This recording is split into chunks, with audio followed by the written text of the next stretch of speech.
Matt Bagley. Presented by Medford BMW on 96.1 580 The Game. How many jobs have you worked in your life? Southern Oregon Sports Talk, presented by Medford BMW. I want you to tell me that answer to that question with a text message, 541-630-4792, or call me, 541-630-4792. How many jobs have you had? My dad tells the story all the time about the very first job he ever had in the working world. He was a busboy at a restaurant in his hometown, Redding, California, about 2 hours south of Medford. And there was a snowstorm. This is rare in Redding, just like how it's rare in Medford. Doesn't happen every year. And my dad was a teenage busboy in a restaurant during a snowstorm. He didn't have a car. He didn't have a handy alternative to get to work. The buses were closed, snowstorm. So my dad said, I tried to ride my bike to the restaurant. And you slip through the ice and slide through the ice on the bike, because that's what happens when you ride your bike through a snowstorm. And my dad gets nicked up pretty good, and he's covered in mud and snow and blood. But he still gets to work, and they fired him because he was a couple minutes late riding his bike through a snowstorm to get to work. My dad left that job and moved on to a lot of other jobs. I remember one time he left a job because they gave him an ultimatum. He was a restaurant cook. This is a lot later. He was in Southern California, and Clint Eastwood came into the restaurant at the height of Clint Eastwood's fame. Probably had just done Dirty Harry a couple years prior. And my dad is a massive Clint Eastwood fan. And the owner of the restaurant said, okay, that's Clint Eastwood sitting at this table here. And if anyone bothers him, if anyone comes up to him and makes a scene, you're fired. And my dad handed in his apron right then and said, this is not worth it. I'm going to hand you my apron. I'm going to move on. I'll find somewhere else, and I'm going to shake Clint Eastwood's hand. And he did so. Why do we leave our jobs? Hopefully it's for better reasons than your boss gave you an ultimatum that just didn't sit well, or you were a few minutes late to work one day and they got mad and fired you. But my point leading the show with that question, why do we leave jobs, is because I think some of the reasons we leave jobs and we pick new jobs, we move on to other jobs, are the same reasons why professional athletes leave their jobs. The same reason why you might see Anthony Davis go from the Pelicans to the Lakers. The same reason why I ended up here in Portland. I wanted to be here. My fiance was up here. She was a law student at Portland State.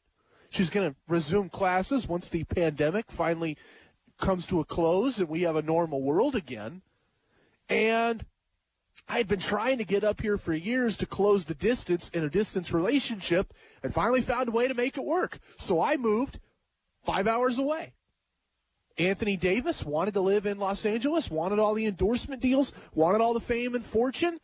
You're not going to get that playing in New Orleans. Go play for the Lakers. Go rock that purple and gold in L.A. He moves to L.A., moves across the country.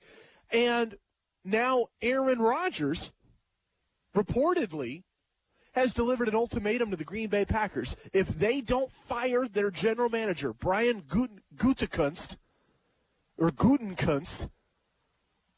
I'm sorry I can't pronounce his name. I think if he was a better general manager, I'd have a better grip on how to say it right. But my point is, the star quarterback has delivered an ultimatum, and people are wondering, like, is this fair? Is this acceptable? And I think the bigger question is this normal? I think the answer to all those questions is yes.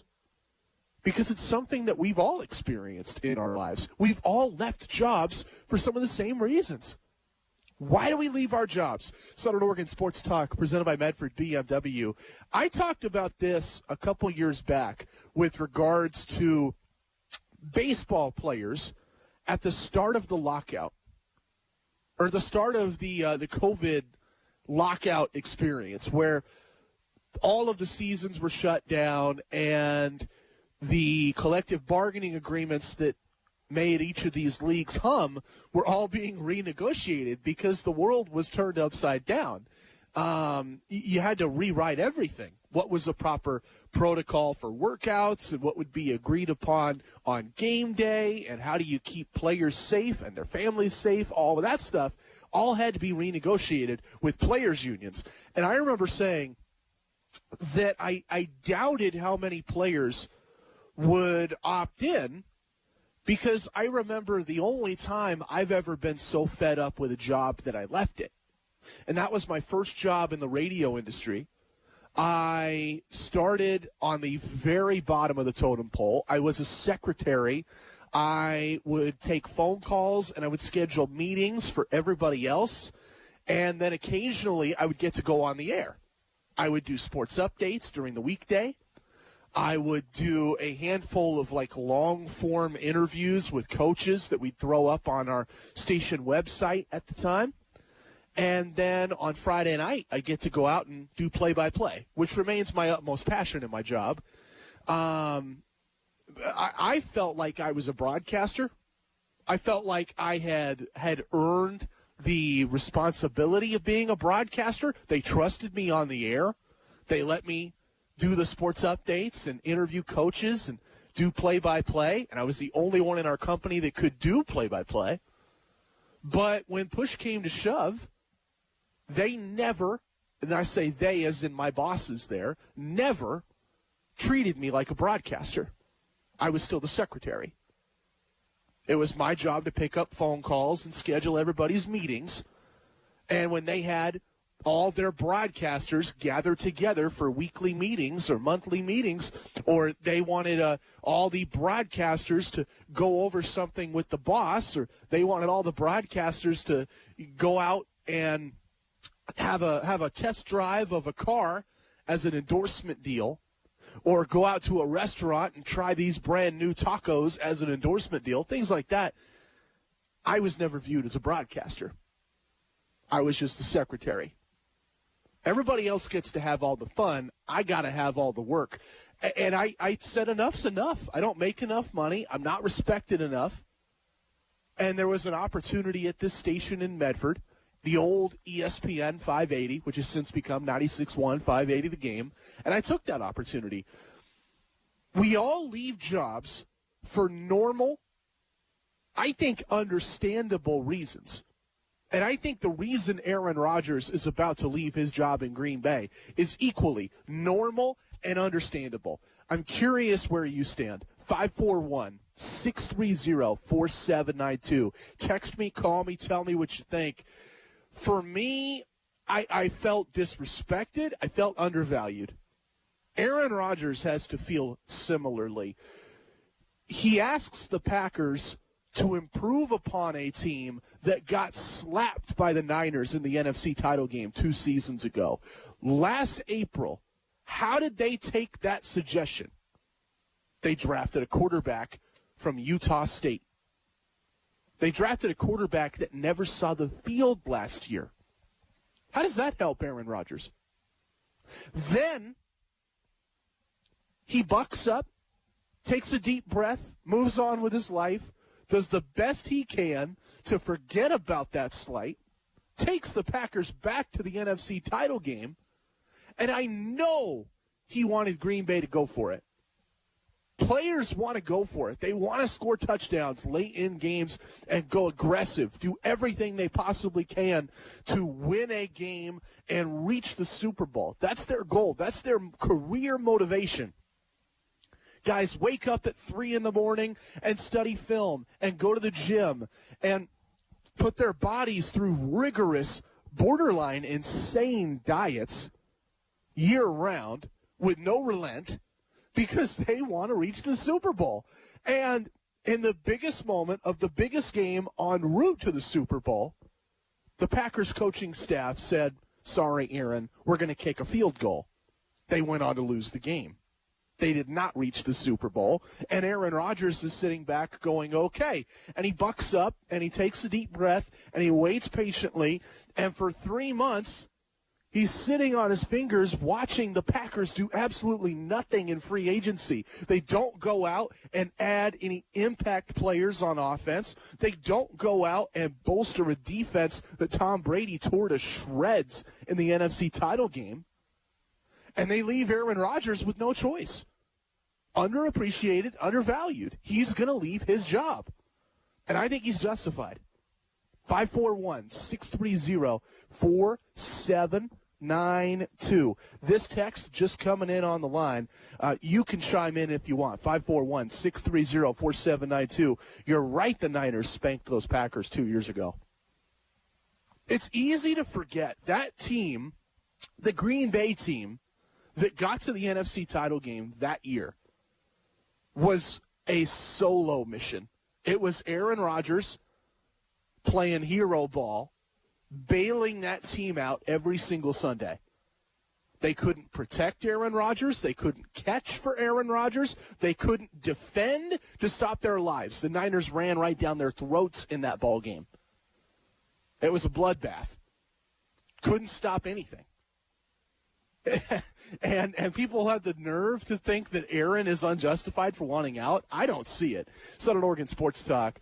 We'll move on to a couple of other topics here. But, again, I want to leave plenty of time for you to look at that story, think about that story, and share your thoughts on it. I don't believe Aaron Rodgers will suit up in Green Bay this fall. I think he's done. The ultimatum is obvious. Get rid of the GM or get rid of me. And I think it's going to end up with Aaron Rodgers gone one way or the other. Is he justified? I think so. But I'm curious where you stand. 541-630-4792. Real quick tonight, I want to get to two other questions that I have right at the top of my brain here. The first is, now that draft weekend is over, who got it right? Now, I'm not going to throw out grades. I've always thought that's a really silly exercise because none of these players have met with the teams yet. They can't meet with the teams yet. That's a COVID policy the NFL put in place.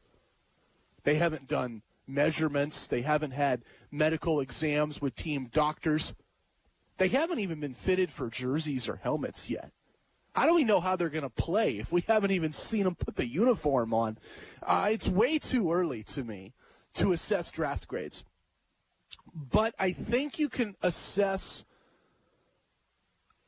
a expectation for teams and players just based on what we saw the players do in college.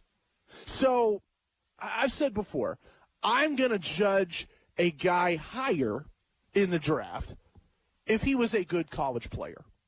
I talked about Justin Fields as my number 2 quarterback in the draft because I saw him torch Clemson in the college football playoff. And Trevor Lawrence has been number 1 in the process for years now, I think partly because of the game he had against Alabama as a freshman and the game he had against Ohio State last year and the game he had this year against Ohio State in a loss. Still a really good game, right? College performance, just like in the real life, past performance tends to dictate future success. So with that in mind, which teams got their drafts right? Let's start with the Niners. I'm asking the same question later for Seattle and Vegas, but the Burgundy and Gold, I thought, had a nice draft. I look at priorities thusly. I've said for years, when you get a young quarterback, you need to protect him. I don't know how good Trey Lance is going to be, but they got their young quarterback from North Dakota State. The very next thing the Niners did is they got protection.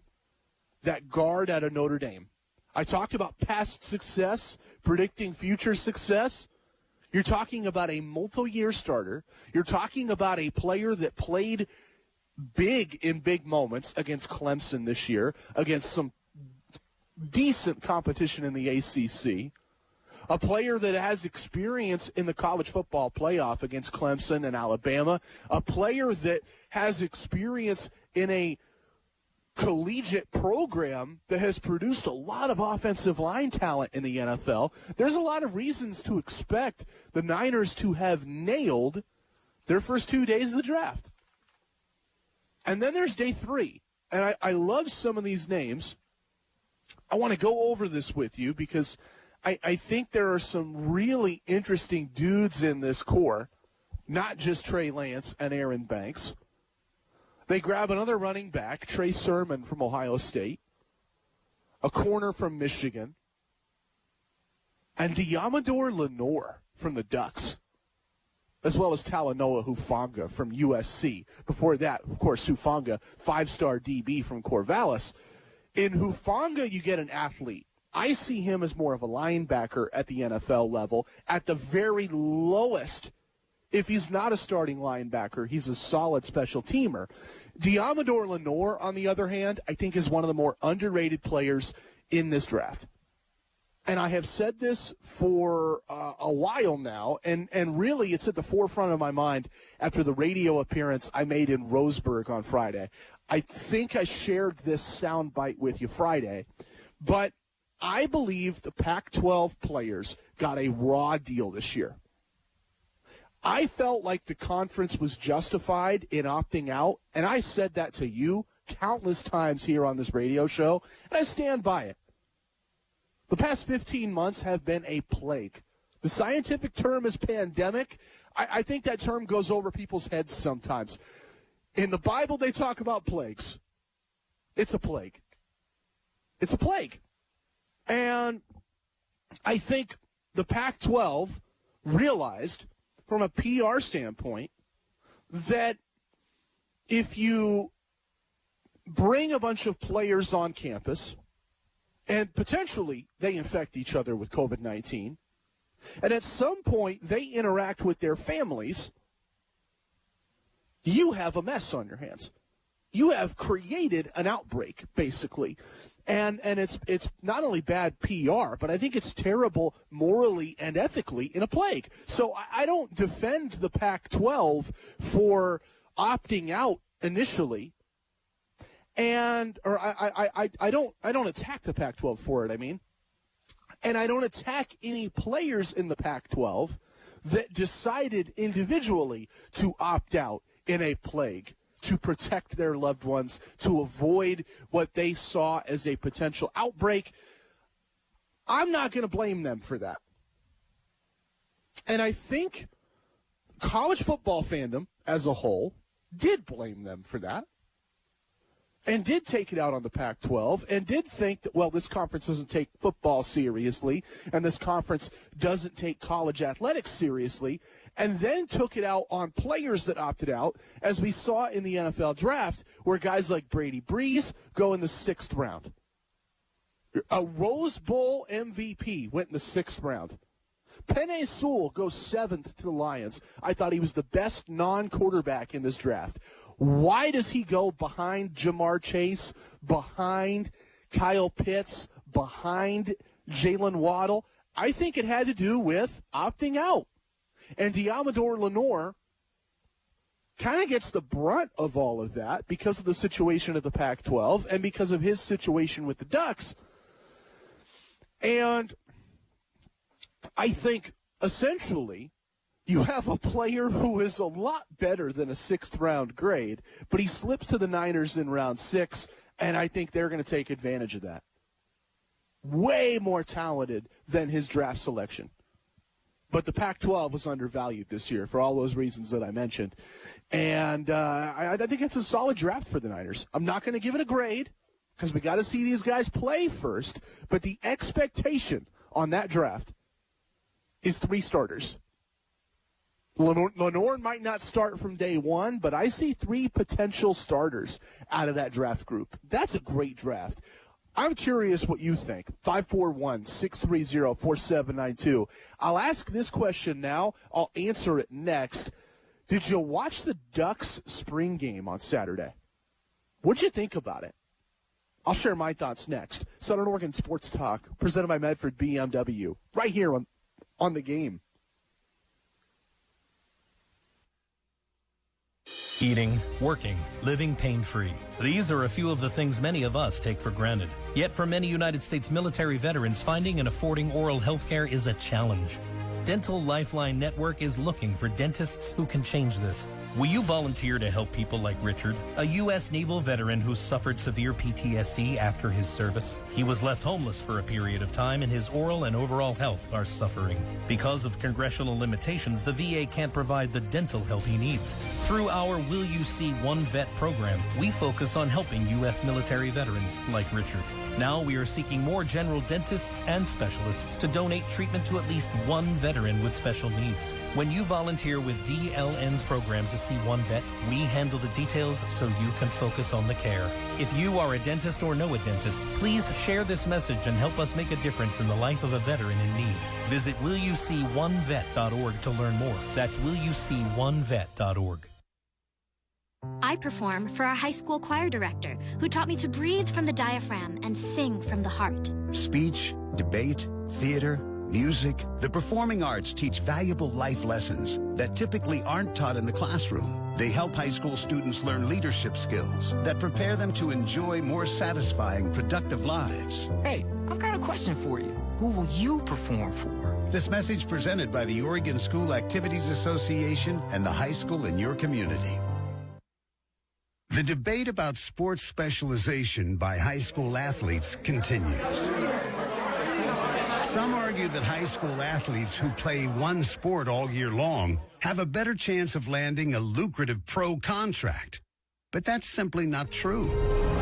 In fact, 30 of the 32 first-round picks in last year's NFL draft played more than one sport in high school. Of the 32 players drafted, 22 also participated in high school track and field. 19 also played basketball. Some also played baseball and lacrosse. What's the path to success for high school athletes here in Oregon, no matter what their goals might be? Study hard. Always do your best. And if you can, play more than one sport in high school. This message presented by the Oregon School Activities Association and the Oregon Athletic Directors Association. When you're selling your gun online, your potential buyers might sound safe, but does that mean they really are? Hi, seller. I'm interested in the 9mm you posted. I'd love to get my hands on a gun. In such good condition. Let me know if it's still available. And we can set up a time to meet. An email can't tell you what a licensed dealer can. Sell through a licensed dealer to make sure the buyer checks out. Go to ncpc.org to find out how to sell with certainty. Brought to you by the National Crime Prevention Council, the Bureau of Justice Assistance, and the Ad Council. Southern Oregon Sports Talk with Matt Bagley, talking local sports, weekdays 4 to 6 p.m. on 96.1 580 The Game. Did you watch the Oregon spring game this weekend? Southern Oregon Sports Talk, presented by Medford BMW. I watched the Oregon spring game, and it's weird to take a lot out of that because it's a spring game. It's May. We still have 5 months until the season.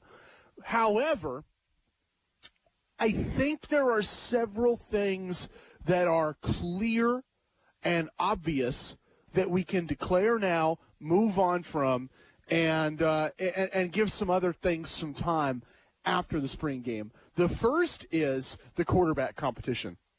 It's over. It's done. Stick a fork in it. Anthony Brown, what this young man did Saturday was bridge the gap. He's not a Heisman candidate. I don't think Oregon needs him to be a Heisman candidate. I saw a quarterback that did a little bit of everything. In the Oregon offense, you first and foremost need somebody that can throw because it's a spread offense, and you want to get the ball to your playmaking wideouts, your Micah Pittmans, and your Johnny Johnson IIIs, and, of course, the tight ends. I saw Patrick Herbert bulked up this year, rooting for that young man from Sheldon High in Eugene. You want to throw the ball well. He does that. then you want to be a run threat. You don't need to be Mike Vick or Lamar Jackson or Marcus Mariota. You just have to be a threat. I think he's a threat. I thought his feet were quick and agile and threatening. And then, if you're going to play for Mario Cristobal, who we know has a short leash, we know that at times with Justin Herbert, he would say, we're not going to be aggressive because he was afraid of turnovers or he was reminiscent of mistakes and he didn't want to repeat those mistakes. We know that with Tyler Shuck, he yanked him before the full season. He said, I can't trust you in big moments. I'm going to bail us out going to the bench with Anthony Brown. We know that Mario Cristobal is difficult on his quarterbacks, and he needs a quarterback that plays with experience under center. Somebody that he can trust. Somebody that when they deliver the play call, Mario Cristobal knows this guy's not going to screw it up and throw a boneheaded interception. Anthony Brown has that experience the Ducks require. I loved what I saw from Anthony Brown on Saturday. Is that the best quarterback in the Pac-12? I don't believe so. Is that the best quarterback in America? No. Again, not a Heisman candidate, but I think he has the arm, I think he has the feet, and I think he has the experience that make him the right candidate to start for the Ducks this fall and quarterback competition. Now, as for the rest of the spring game, I've heard some people say it's all good, that some wide receivers broke open through coverage or that there wasn't a lot of hits, wasn't a lot of pressure. I get all of those arguments. I need to see more from the Duck defense. And come fall camp, I think there's going to be more media access. I think we'll be able to see some things a little more clearly than we saw this spring. I hope we see it then, and I hope we see it when the games start going, because to me that's the real question for Oregon. We'll dive into that in a few more minutes tonight. Let's revisit the Aaron Rodgers question real quick. Is he justified? Because you don't see a lot of players in the NFL, definitely, but even in basketball, even in a player-friendly league like basketball or baseball, where fans are buying a ticket to see a superstar night in, night out, I don't think you've seen many players deliver an ultimatum like Rodgers has reportedly made, where his organization needs to overhaul his boss, fire the boss, or get rid of the worker, right? Like, that doesn't work in the real world. If I went to my CEO, and of course this is a pure hypothetical, I would not do this. I think I get along better with my boss than I would our CEO. This is no offense to our CEO. It's a guy that just culturally, I'm from the West Coast. And, I'm a kid that I guess I'm pretty progressive. I like going to Ashland in my spare time, or up here in the Portland area, there's Multnomah Village, and checking out, some of the hippy-dippy wineries and bakeries and stuff like that. And our CEO is a guy from the Deep South. We're just culturally different. And my boss, I think, is more culturally like me. I get along pretty well with my boss. But if I went to the CEO and I said, it's either the boss fired or I'm fired, right? Like, one or the other. One of us has to go. They're going to pick me every time. If you went to the owner of your company and said, fire my boss or let me go, they're going to let you go every time. Right? The boss is more important in that situation. In most cases, we would not be justified delivering an ultimatum like that. But I believe that Aaron Rodgers is justified given what he represents for the Packers. I talked about this earlier. When they got to the NFC title game 2 years ago, he carried them there. He was their savior. And they did nothing to amend that. They never built around him. They never built a good enough offensive line to protect him. That year he got hurt. Mike McCarthy got fired. We all saw evidence of that. They never built a wide receiver core after that Super Bowl team that could capitalize on his physical gifts. And they never built a defense after that Super Bowl team that could defend a lead that he would give them. Aaron Rodgers was the best player on the field for the Green Bay Packers, and the only reason why they were a competitive team for years. I think he's justified wanting out. I think he's justified being fed up. What did the Packers do wrong? They wasted Aaron Rodgers. I think he's justified. I want to hear from you. 541-630-4792. We're asking this question tonight. Which teams got the draft right? I haven't talked about these guys in months because they didn't have any spending money in free agency, and they had even fewer draft capital. Did the Seattle Seahawks get their draft right? I'm talking Seahawks next. Plus, I think there was a humongous NFL story that slipped under the radar this past weekend. Rich Eisen talked about this a little bit on NFL Network Friday afternoon. Otherwise, I feel like it disappeared. It escaped the radar of our collective sports attention because of the Derby and the Ducks signing day and a lot else going on. Signing days all across, not signing days, spring games all across America in college football. And, of course, day 3 of the draft, that machine just kept churning. But I think that there is a bombshell of a story waiting to be unearthed. And I'm going to take my first dig next. Southern Oregon Sports Talk, presented by Medford BMW on 96.1, 580 The Game.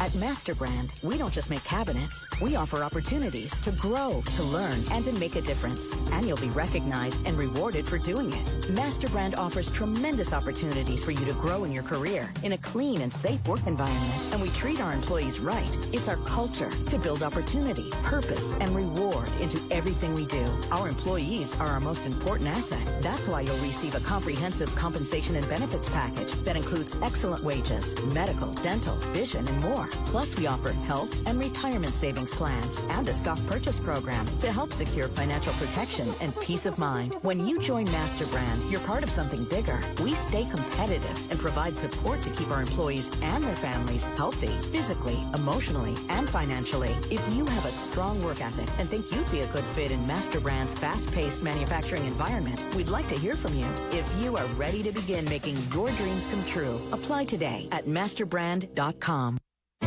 CPM Real Estate Services, Inc. is the leader in property management services in Southern Oregon. For over 37 years, CPM has specialized in managing residential, commercial, manufactured home parks, homeowners associations, and many storage facilities. CPM Real Estate Services is big enough to know, but small enough to care. Big enough to know the largest selection of residential rentals in the valley and the most current industry knowledge to manage properties the right way. And small enough to care about your needs as a tenant or property owner. As a full-service real estate company, CPM has cutting-edge technology, a proven system, and the right people to take care of your needs. You're looking for a home to rent or you need property managed by a professional team, contact the experts at CPM Real Estate Services. With offices in Ashland, Medford, and Grants Pass and properties in Klamath County, the coast, and beyond, they know the importance of maximizing the value of your asset and taking care of tenants. Check them out at cpmrealestateservices.com or call 541-773-6400 today. 145 over 92. 180 over 111. 182 over 100. And I had a heart attack and a cardiac arrest. And then a stroke. Your blood pressure numbers could change your life. A lot of people don't understand, including myself. I didn't, now I do, the impact of having a stroke. My memory is shot. When I woke up, I couldn't speak.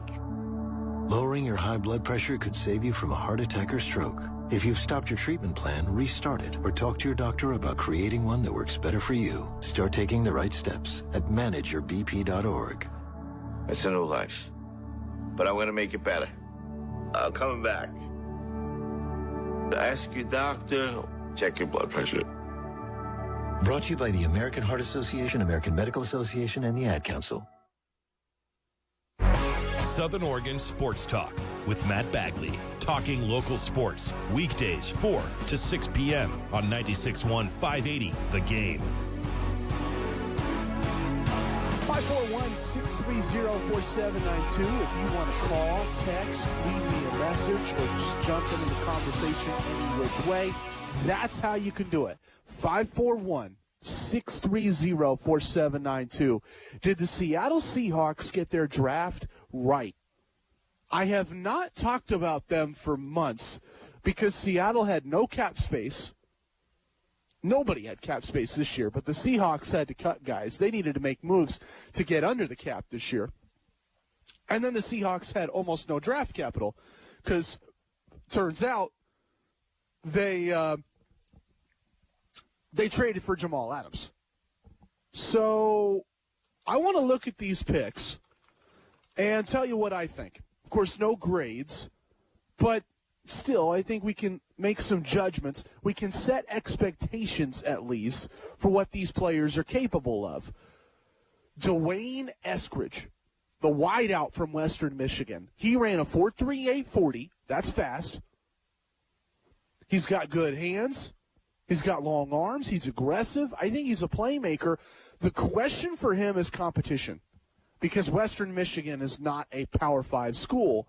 But Seattle has shown before that they are willing to take a flyer on somebody from outside one of the major programs if they have the physical tools that can show this guy can compete at the next level. He has the physical tools that can show that.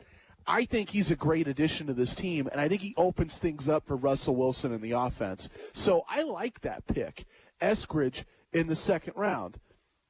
Then you have the corner out of Oklahoma, Trey Brown. 31 passes defended. He's got bigger hands, longer arms than Eskridge. And I think you're getting another physical corner for Pete Carroll's defense. Let's face it, he's going to draft a corner every year. He wants to develop corners. He prides himself on developing corners. And I think that's an area where Seattle needs to get better. When they won a Super Bowl and got to another one, the best unit on that team was corner. The Legion of Boom. The defensive backs in the secondary carried that team nearly to back-to-back Super Bowls. They are a long way from those days, and I think drafting, investing in corners is a great place to start that climb back. Then you look at the rest of the draft. They get an offensive tackle in round 6. Now, you're not going to draft many starters in the 6th round, and I'm not going to tell you that Stone Forsythe, the tackle from Florida, is a starter as a 6th-round pick. But I am going to remind you that every NFL team values different traits in offensive linemen. Some teams want toughness. My dad talked about this with his grade on Penei Sewell. He said, the reason I have Rashawn Slater rated higher than Penei Sewell, of course, Slater going 14th to the Chargers, Sewell going 7th to the Lions, he said, Slater plays tougher. He throws guys down to the whistle, and he plays after the whistle. There's a meanness, there's a nastiness, there's a toughness. He values that when he's looking at offensive linemen. How nasty and tough are you? Some teams value quickness and agility and athleticism. They want linemen that can pull. They want linemen that can move in space. And they want linemen that can keep up with some of the great speed rushers in the game. If Khalil Mack is flying deep on the outside, some teams really look at drills. How agile is this lineman? How quick is this lineman? Because they want somebody that can chase Khalil Mack and keep him from crashing the pocket in on your quarterback. Other teams value size. And this is where Stone Forsythe fits into the equation. He's a 6th rounder, because he's not the most agile lineman.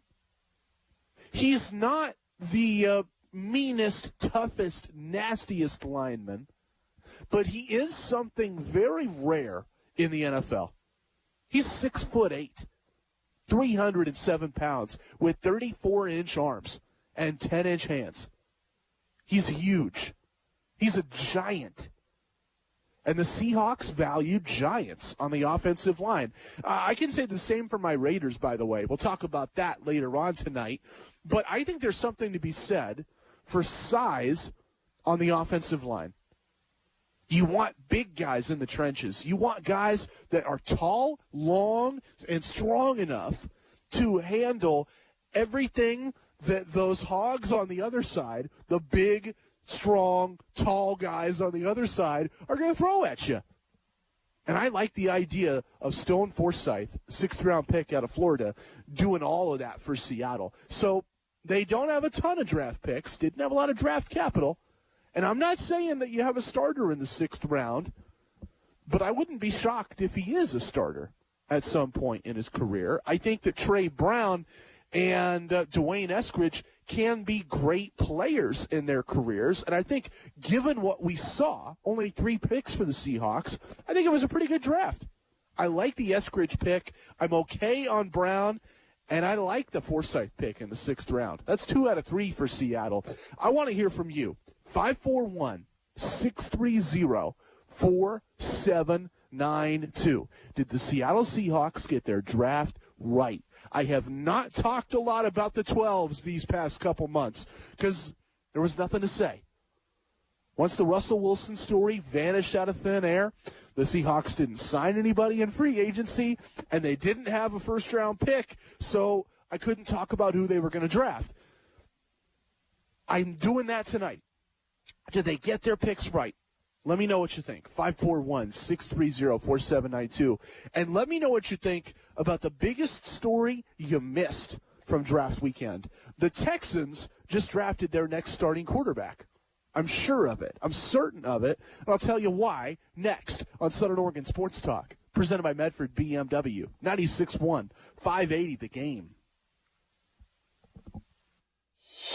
Being in the Army National Guard is about more than just serving your country. It's about being there for your community when your neighbors need you most. The Army National Guard makes college affordable. Serving part-time lets you attend school full-time while you take advantage of education benefits that can help you graduate debt-free. If a civilian career is your goal, serving part-time allows you to work at a full-time job. The skills, qualities, and contacts you'll develop in the Guard can open doors to a great civilian career.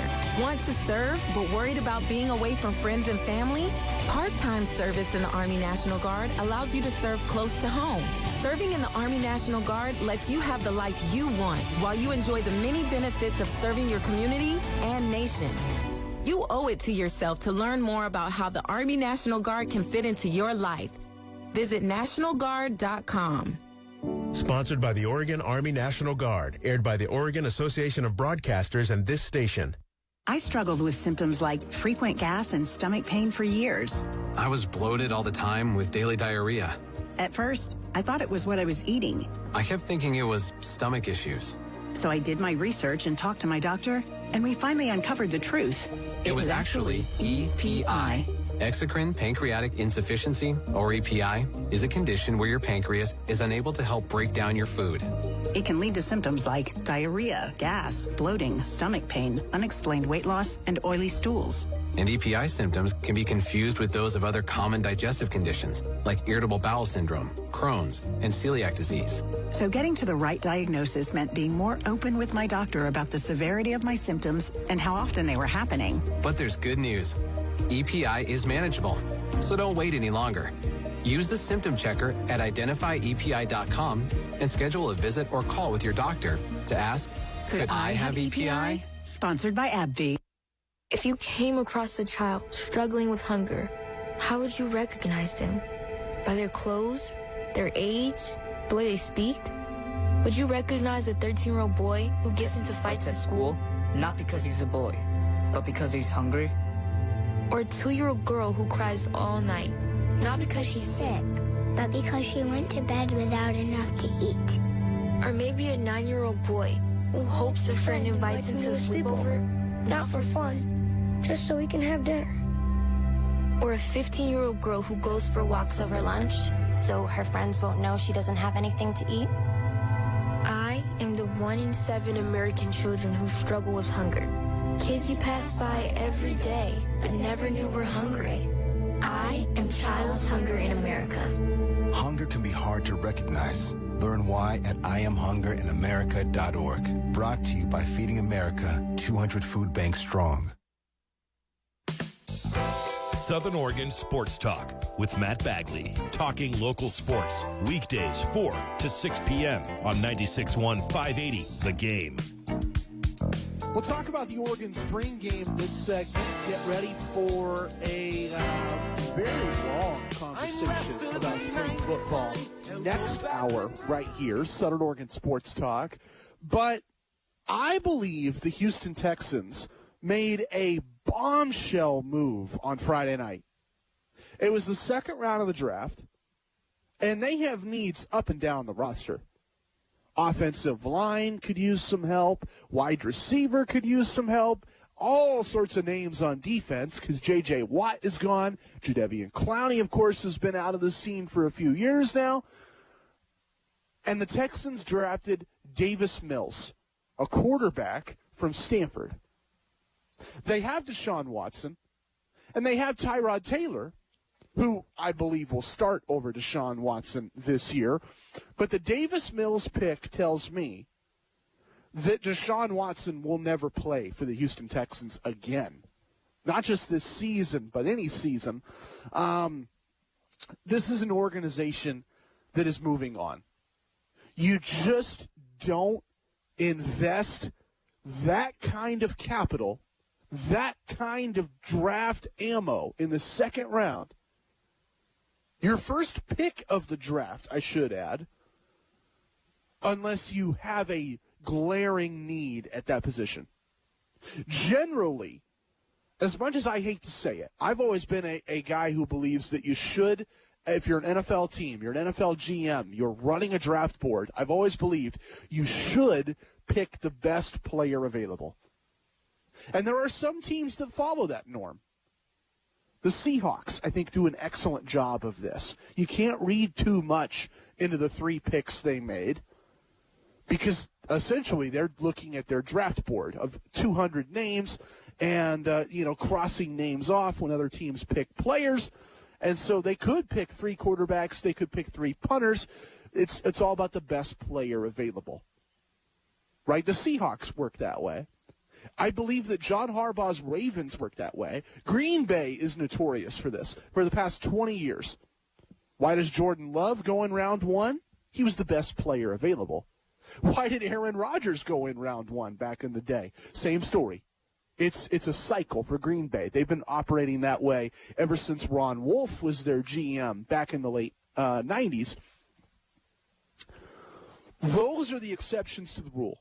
Most NFL teams do not draft the best player available on their draft board when their pick has come up. They draft to fill needs. Who are the biggest needs? What needs do we need filled? And which players are available right now that fill those needs? That's where Davis Mills comes into the conversation. The Texans did not pick the best player available. I don't think many teams gave him a second-round grade. And even if they did, the best player available for the Houston Texans would be slotted in potentially as a third-string quarterback. That doesn't make a lot of sense. But the Texans don't see him as a third-string quarterback. They see a need for a quarterback that can compete with Tyrod Taylor for a starting job in the NFL. They drafted Davis Mills. I think it says Deshaun Watson is gone. And, I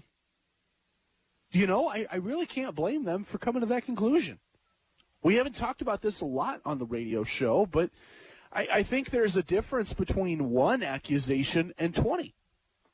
One accusation, I'm going to give somebody the benefit of a doubt. Because anybody can say anything. I mean, I went through this in my life. I've had bad breakups, and people have said some really hurtful and untruthful things about me. I've had situations. I remember in college, I was trying to date a girl.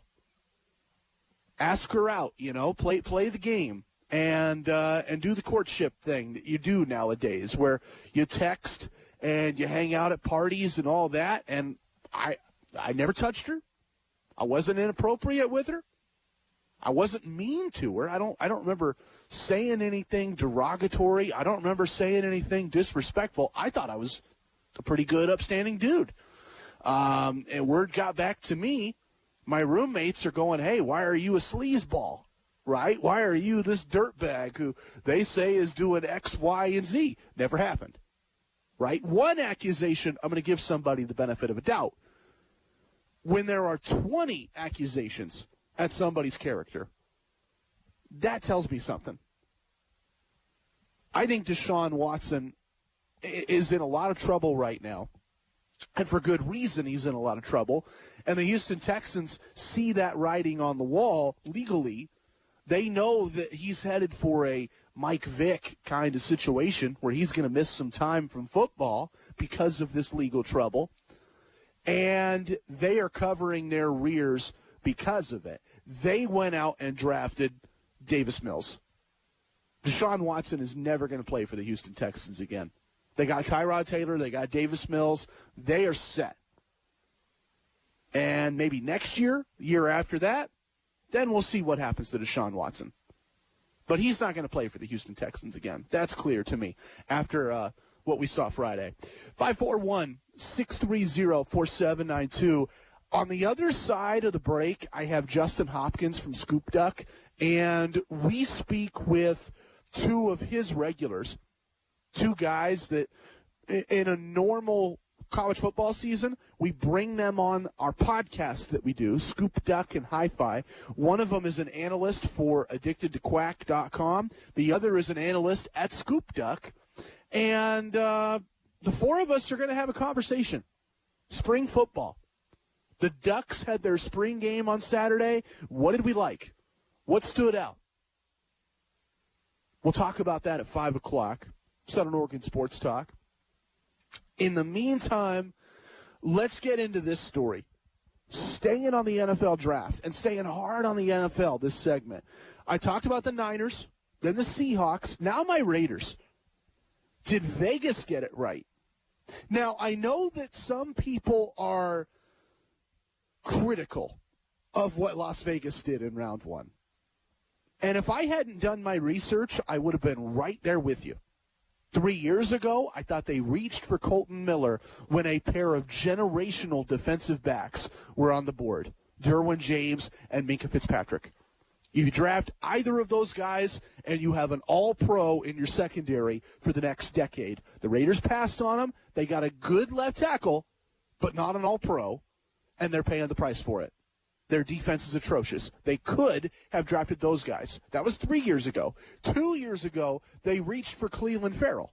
Could have had a laundry list of guys on offense in the receiving corps or on the O-line or get some help in the secondary.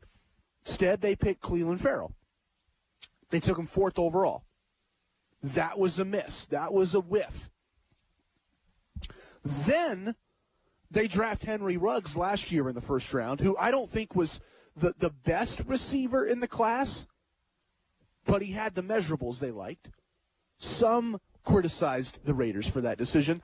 And this year, they have a similar decision, taking Alex Leatherwood, 17th overall. Now, I didn't like either of those picks I mentioned earlier, Ruggs or Miller or Farrell. I like the Leatherwood pick this year at 17 because Leatherwood had the best measurables of any offensive lineman in this draft. He is massive, and he's fast, and he's physical, and I think he projects really well at right tackle. I think the Raiders had a nice draft for once. Next hour, back with some football right here.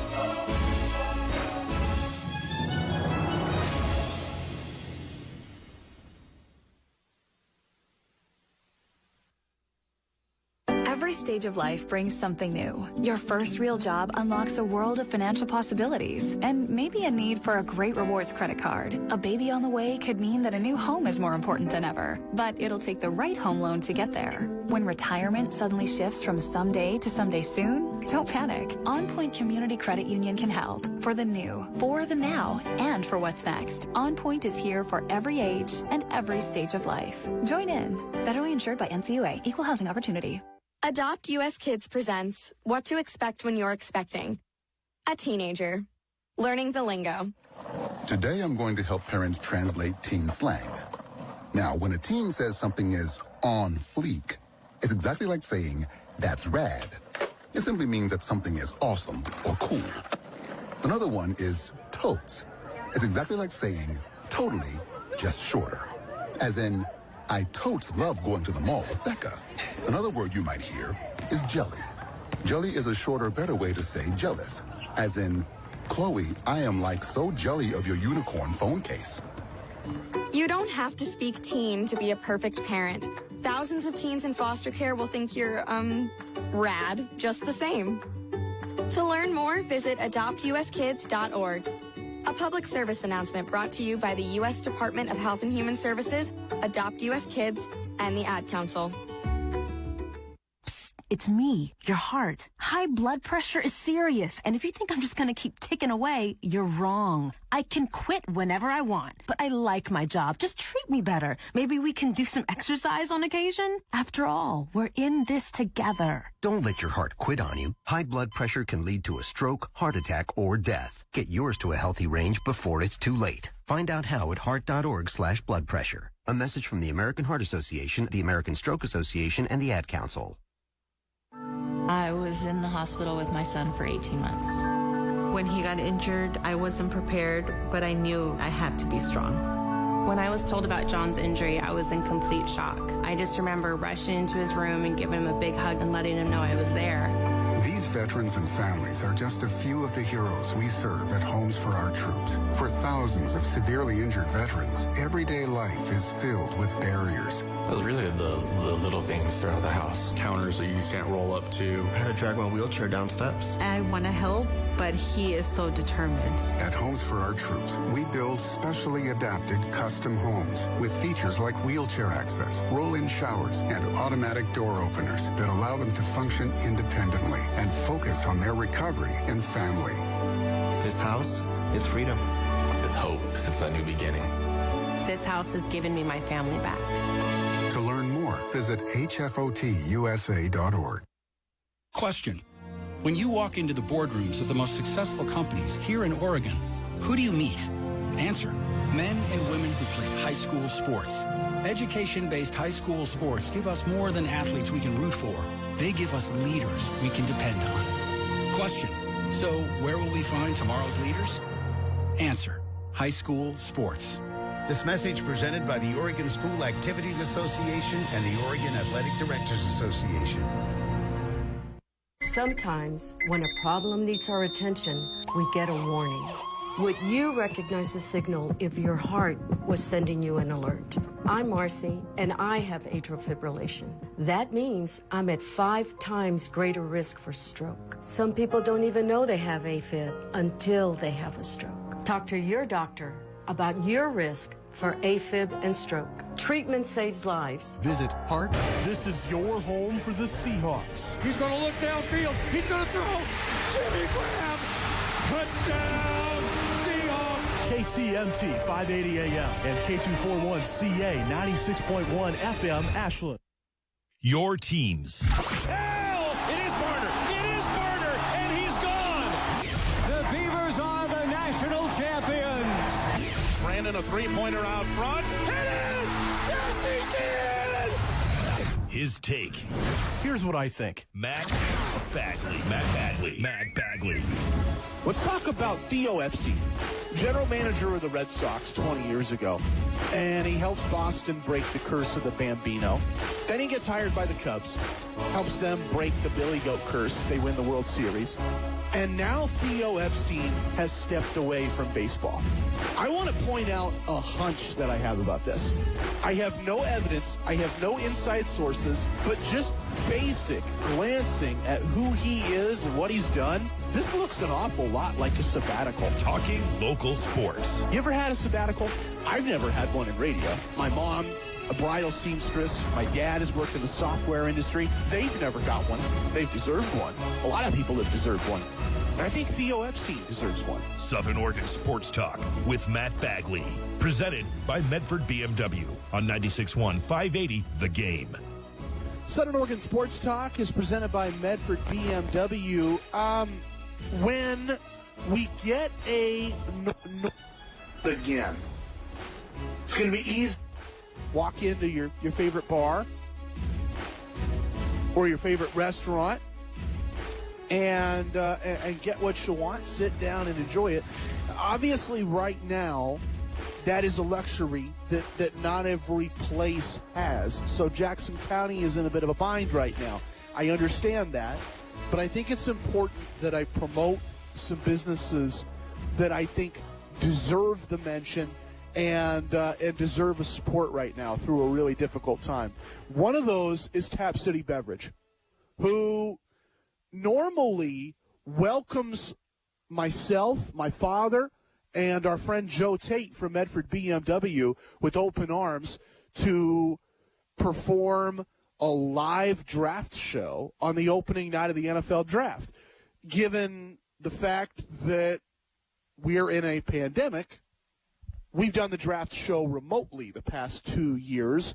But Tap City is still a really good place, I think, worth supporting. And I see their tap list right now. You walk in, bring a growler, fill a growler, and head home with delicious beer on tap. How about this?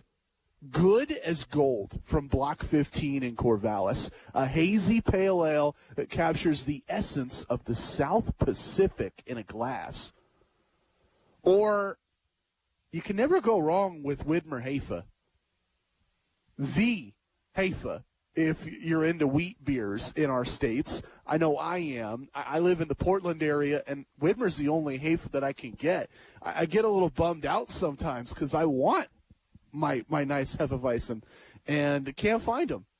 But Widmer is a great standby.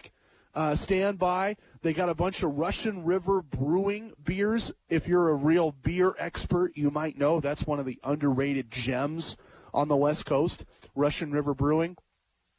And a bunch of ciders, hard seltzers, wines on tap as well. There's a lot out there. Tap City Beverage. Check out the menu, tapcitybeverage.com. If you like something, you want to try it, go in, try it, then fill a growler with it, and I promise you're going to really like what you get. Tap City Beverage on the corner of Biddle and McAndrews in Medford. Let's talk spring football for a few minutes here, Southern Oregon Sports Talk. I loved what I saw from Anthony Brown, the quarterback under center for the Ducks. I did not love what I saw from the Oregon defense. I thought there were some lapses in coverage. There were some missed tackles, missed opportunities. All that said, I'm not an expert. I'm just a guy that gets to talk like an expert on the radio. So one of the things I really enjoy is when I get to talk to experts about the things I don't always know. We did that today on the podcast I share with Justin Hopkins from Scoop Duck and Hi-Fi. We interviewed the analyst at Scoop Duck, a guy that goes by the handle QB11.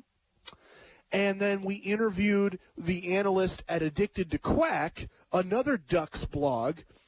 His name is Hidladay. That's his handle. And these guys are cool like that. They go by internet handles like it's a chat room in the 90s. They sound pretty cool, too, and they definitely have an expertise that I think you're going to appreciate as the four of us go in depth on what we like, what we didn't like, and what we think the Ducks need to do next after the Oregon spring game. So I'm going to share that footage with you now. This is a four-man roundabout conversation on all things spring football from the podcast I do with Justin Hopkins, Scoop Duck and Hi-Fi. Okay, back here on Scoop Duck and Hi-Fi, Matt Bagley alongside Justin Hopkins. And like I just said, we've got two of my favorite guests on the pod right now, treating this just like a game week. QB11, who's a moderator at Scoop Duck and writes a lot of great insights about scouting and viewing talent, evaluating players on this Oregon roster, especially on the offense. And Hidladay from Addicted to Quack, whose film breakdowns have become somewhat legendary amongst Duck fans online. These two guys are with us right now, and I can't wait to pick your guys' brains. Duck spring game, I feel like the offense was better than the defense. Justin pointed out that's not really a concern right now because a lot of great guys didn't play. When you think about what you saw Saturday, what are some of the takeaways that you're going to hold on to over this offseason? Well, I think Justin is right that the defense being out, so many of their defensive backs made sort of assessing what was going on.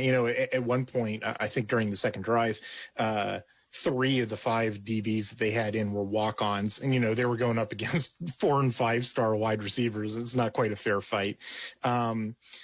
But I was watching, up front the offensive line versus the defensive line, and I really liked what I saw. Ever since I did my deep dive into Tim DeRuyter's defensive structures and sort of noted Oregon's defensive front personnel doesn't quite match up with what he wants to do, and sort of wondering what kind of defense Oregon's going to field in 2021. And I had been predicting that rather than the 3 down maybe double eagle fronts that he'd been using in his past, that maybe you'd see a transition year with a lot more 2 and 4 down fronts, and that's exactly what we saw.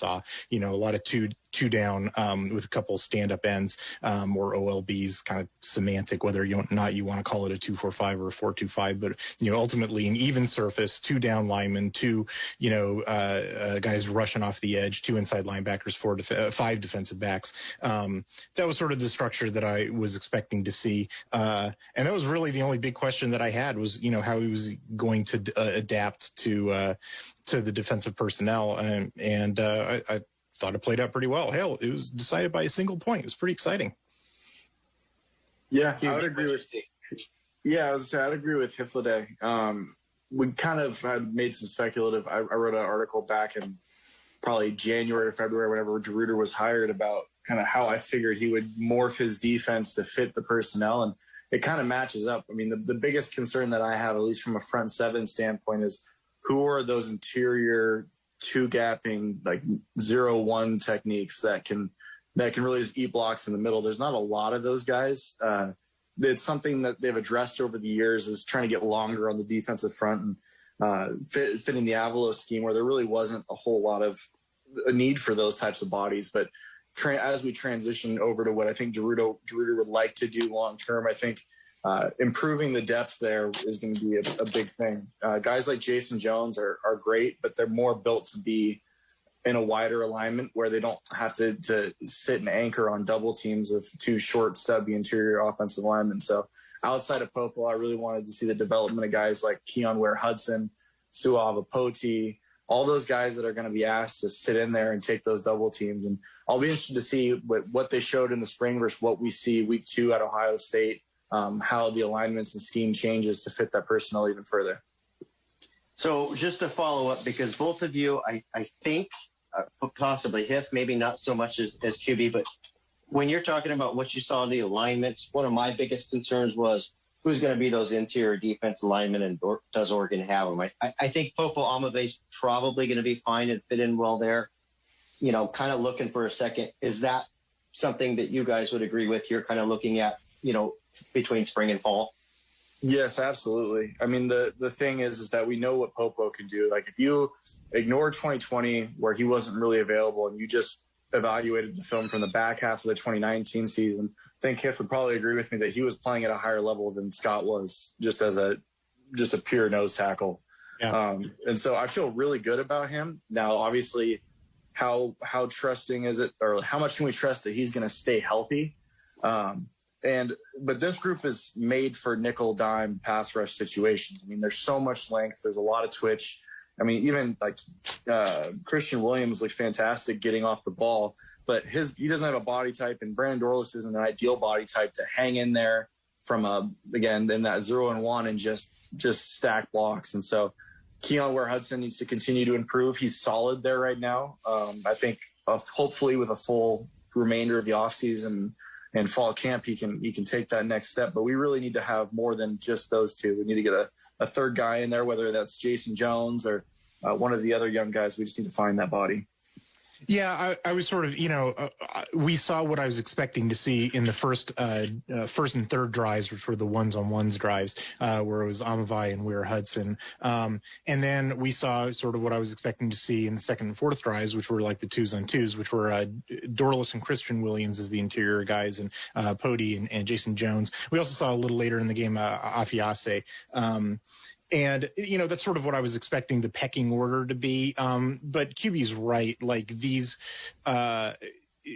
they need to spend a little more time at the training table, and there just needs to be more of them. I'm going to be interested.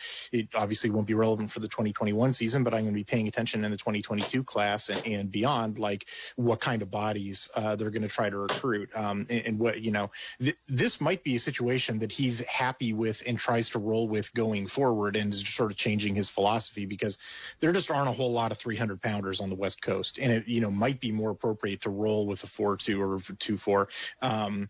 Or he might try to do it.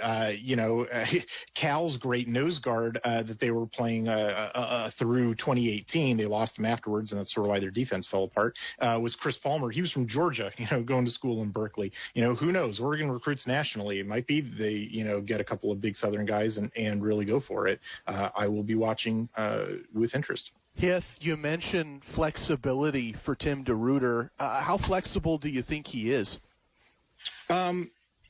This will be an interesting test. He had to change up a lot of things at Cal, because Cal did not, had less ideal personnel than even at Fresno State. He was inheriting a situation that Sonny Dykes left him, right? Where defense was, an afterthought as being generous. And when he walks in a situation at Oregon, it is again a situation where, this is not exactly the personnel that he wants. On the other hand, they're hell of a lot more talented. And even though, the guys he's going to try to get to play 4I are not ideal for it, they're still pretty damn good. Like Brendan Dorlus is an incredible defensive lineman. Is his body type ideal for it? No. Do I still think that he's going to kick a lot of ass this year? Despite that fact, yes, because I think he's one of the best defensive linemen in Pac-12. And it's sort of, period, full stop. Yeah, I would agree with that. I think we might disagree a little bit, though, in the fact that I don't think that the 4I is the body type that we're struggling to recruit. And I do think that that's the hardest one to recruit. Getting a bunch of 6 foot, 6'1", 300-pound guys is easy. If you just want a guy that's just going to line up over the center, he's not going to be a pass rusher, but he's just going to eat that block, and he's going to be hard to move. Just going to be a little fire hydrant. You can find those guys. Yeah, Washington's got 5 of them. Yeah, I was going to say, that's if you compare Oregon and Washington defensive line, you have 2 different problems. Oregon has done a great job transitioning and getting a lot more explosive and lengthy, and the body types aren't lean. Like, it's not like we have a bunch of Jalen Jelks that we're going to ask to beef up and play 5 techniques.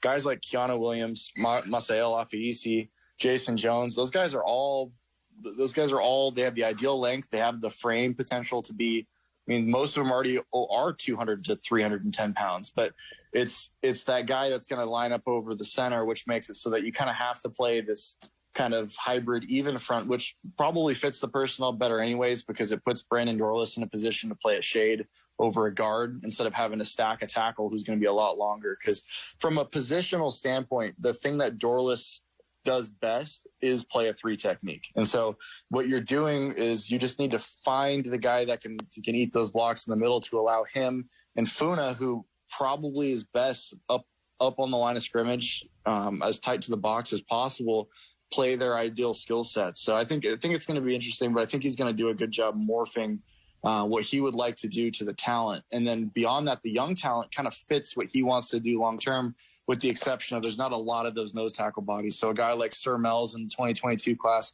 I think that's where they project him. But again, he's also long enough to bump outside if he's athletic enough. So I think they've done a good job of addressing the defensive line. It's just that there's a lot of youth and inexperience still. The other thing, you mentioned Mace Funa and Kayvon Thibodeaux as well. The other thing sort of put to bed is the notion that, like, oh, Thibodeaux's switched over to an OLB. That means this guy's like a coverage guy. It's like, no, maybe he's going to do that once in a blue moon just to mess with the offense. I mean, that's what he was doing with Von Miller at Texas A&M in 2010.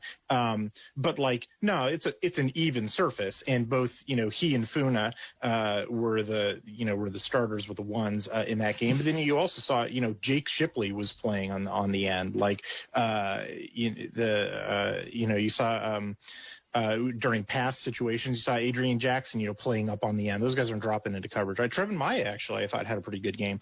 Jaden Navarrete as well. Like, exactly as you would expect, like tight into the box, and they're coming at the quarterback. That's their job.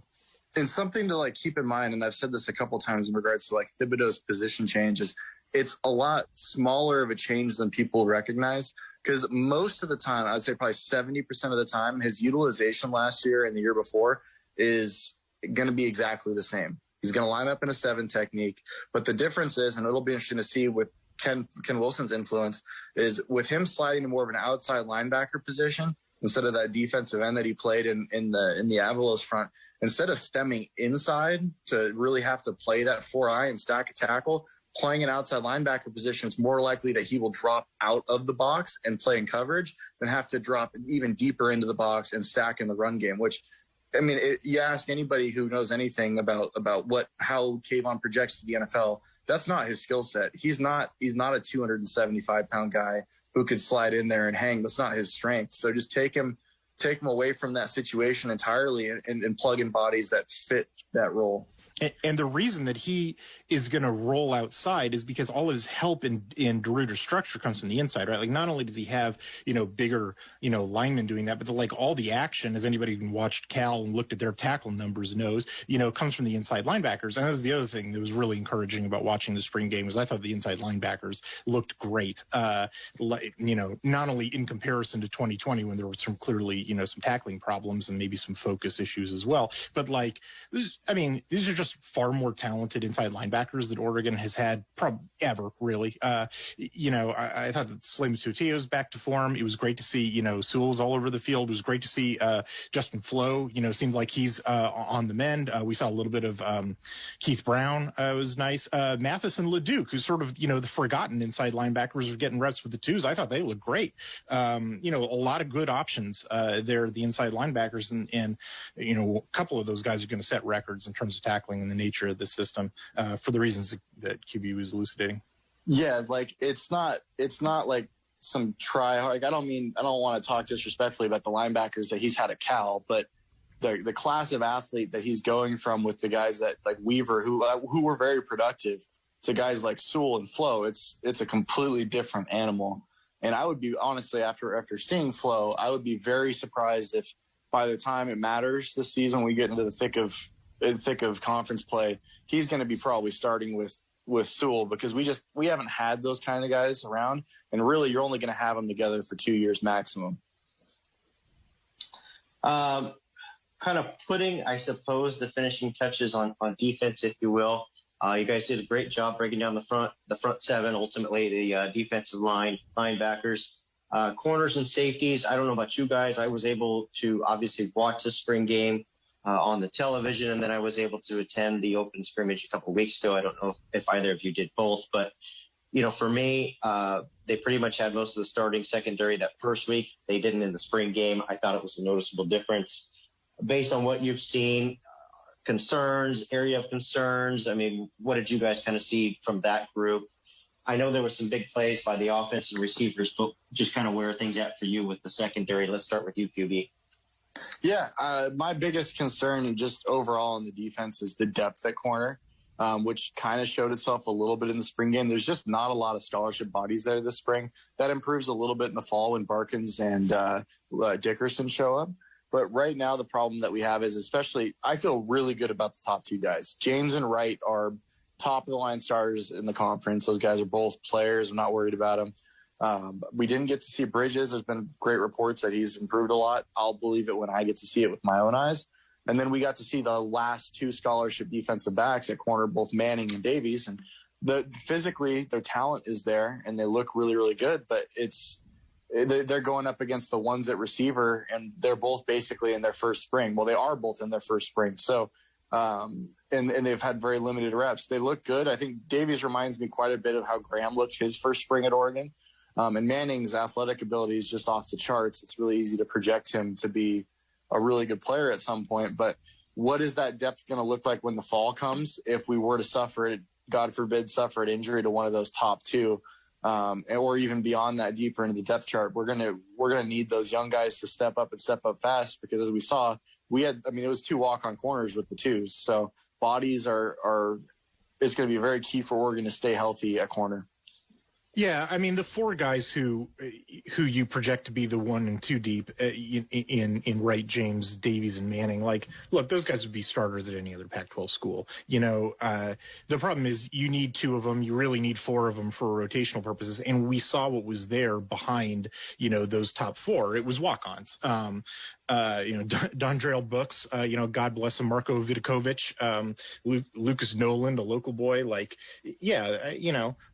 What are you going to do? Their walk-ons going up against 4 and 5 stars. So QB's right. They get a little more help in the fall, and I'm not sure where Bridges was. They got Braylon Addison, who I thought played a pretty cool game. And then the other thing about the defensive backs is that I was a little happier with the safety situation than I thought it would be. I've sort of been down on Verone McKinley for a couple of years. I thought he looked better in the spring game than I was expecting him to. I really liked that. Bennett Williams was starting the game with the ones instead of Happel.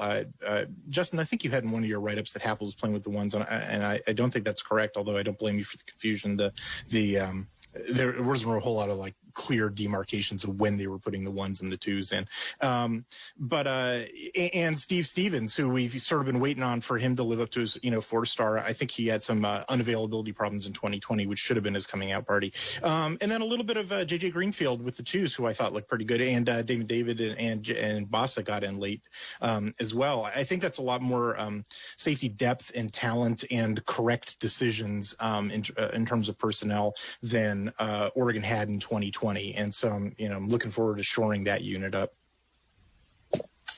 That was a great segment on the defense and a lot to unpack there. Hopefully people listen to that twice. I know I will. But offensively, let's flip it over. Anthony Brown's a clear quarterback 1. I thought he looked sharp. And again, as I said to Matt in our preview here, I'm not ready to hand him a Heisman, but I think he was good enough to win with the talent around him. What did you guys kind of see out of Anthony Brown, and who did you like after Brown, from the spring game? Let's have you kick it off, Pitt.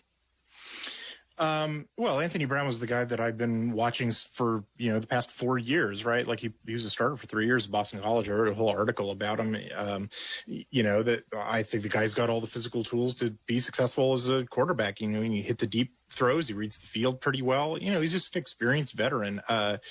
And of course, it just makes sense for him to be the starter, right? Because this is his last year playing football. It doesn't disrupt anything if you name him the starter.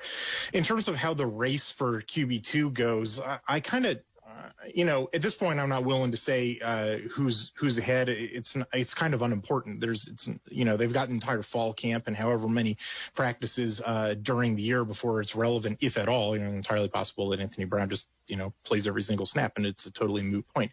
I think more relevant is the fact that it was very clear that Oregon has 4 quarterbacks who have the entire playbook at their disposal, right? There's no physical limitations for any of the quarterbacks in their room, right?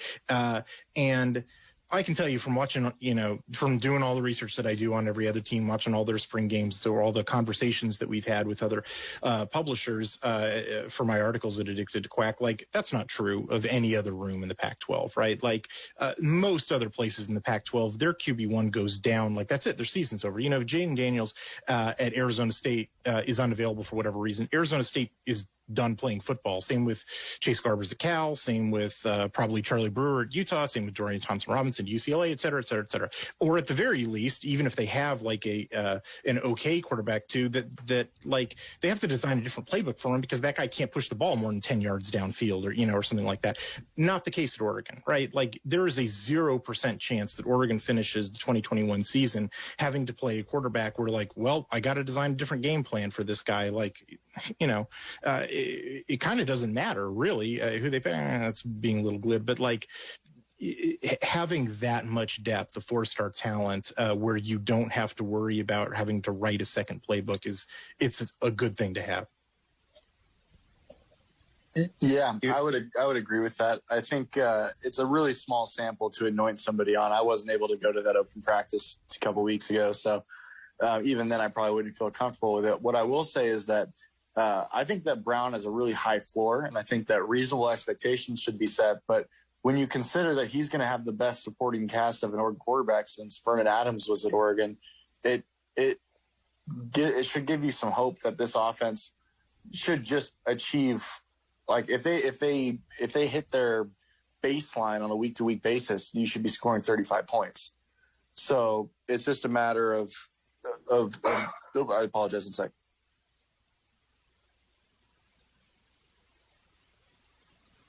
I'll put it this way. I don't think the quarterback is going to be the bottleneck for Oregon's offense if they have one at all. I very much doubt that issues with the quarterback are going to be the thing that's holding Oregon back if anything does. I would expect that would be something more like, what we saw at the offensive line, where I still think you've got a work in progress recovering from the 2019 season. Yeah, sorry, I'm back, guys. I agree with that, though. Basically, what I'm saying is that I think that whoever starts at quarterback in 2021, in 2022, will be more talented and have a higher ceiling than Brown in 2021. But I think that the floor or the baseline with Brown is a nice upgrade to an offense that was extremely inconsistent, turned the ball over a lot in 2020.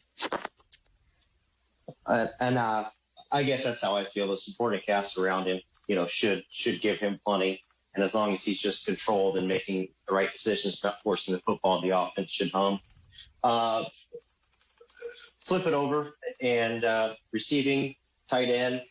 I don't know about you. I continue to gush at what I saw because I'm blown away that just I'm throwing it out, but just that Troy Franklin might be the 4th or 5th best receiver on this roster today. Not in the end, but today.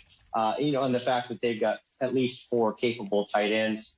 What did you guys see from that group specifically? Who did you like? Who stood out? QB, go ahead.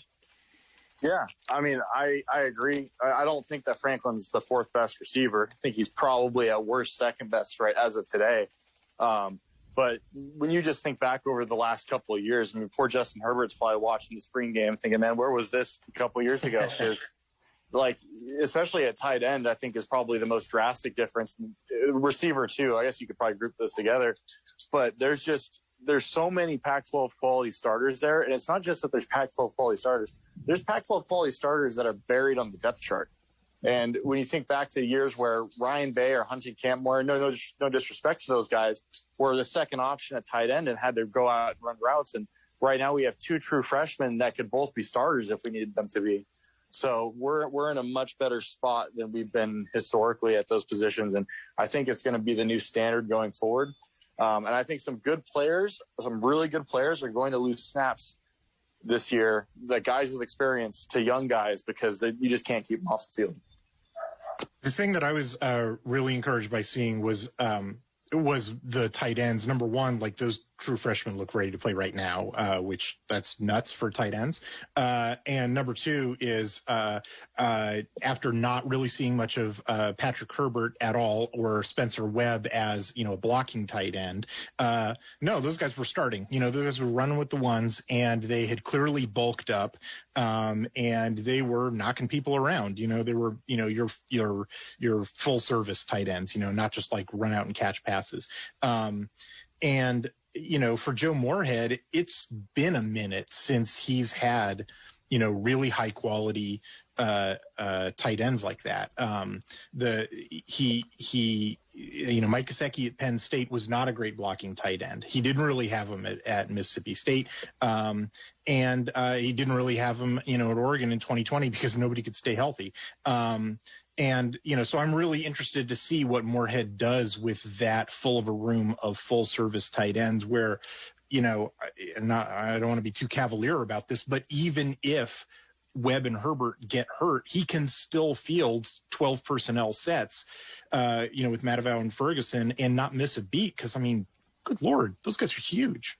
And you're not compromising a skill set with those guys on the game either. That's the big thing is in the past, when Oregon's had to go down the tight end depth chart, they were either compromising the ability to run around and catch passes and press the field vertically, or they were compromising the body type to actually go in and block. Like Spencer Webb early in his career wasn't much of a blocker. Guys like Cam Moyer and Bay were pretty limited getting downfield. And so even if we had to go, God forbid, down the depth chart to the third, fourth, or fifth guy, there's still really high ceiling athletes there. Yeah, quite a turnaround in the last 3 years, at least in those two departments, from my view. And I do agree with you, QB11, from the initial, I was speaking in jest. Troy Franklin might be the second best receiver on the team right now, but, I doubt he's going to break the start. Who knows? Maybe he will. But lastly, I think I've held on to this offensive line. I know we touched on it very briefly earlier, but, at least from my view, I see a group that's good, not elite, maybe above average. I don't know, somewhere in there, but they definitely have a ceiling. I think they'll be okay in the run game. It's going to be a matter of how they hold up in the pass game. What did you guys see from the guys that were put in there from the starting five? Understanding we didn't see Salah Amave out there. What are your thoughts on the offensive line? QB, why don't you go ahead this one?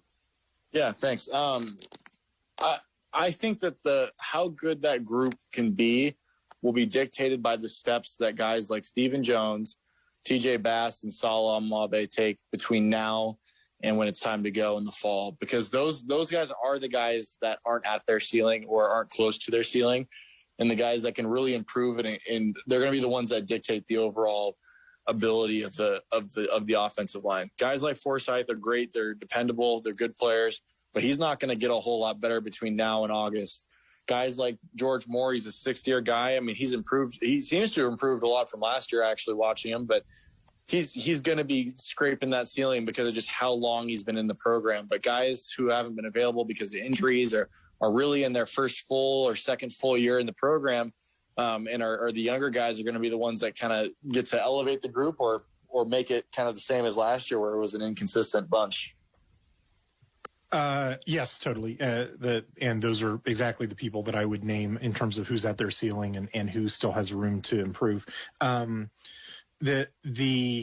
I will be interested to see what happens when Vailoulu gets back. I have been hoping that what that means is that Walk is put back with the twos, because that's sort of where his physical development has capped out at. I was interested to see a couple of guys that I wasn't expecting to. Dawson Jaramillo was taking reps with the ones at right tackle, who I was not expecting to see, and I don't think he embarrassed himself.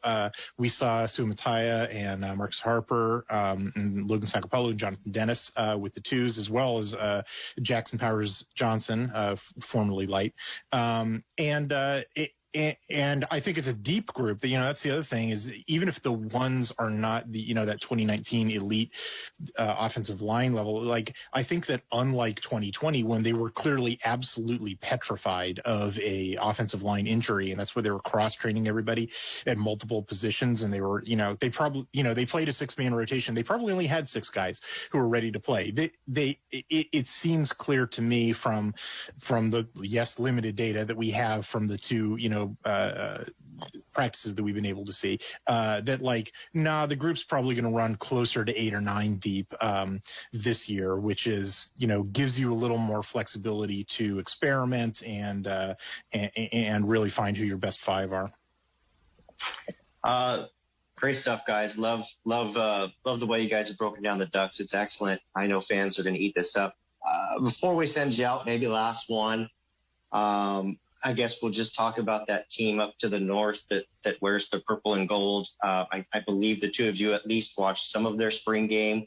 I'm not looking for you to break it down in the detail that you have with the Ducks, but I guess just from an eyeball test and a quick overview, what did you guys see and how does it compare to Oregon?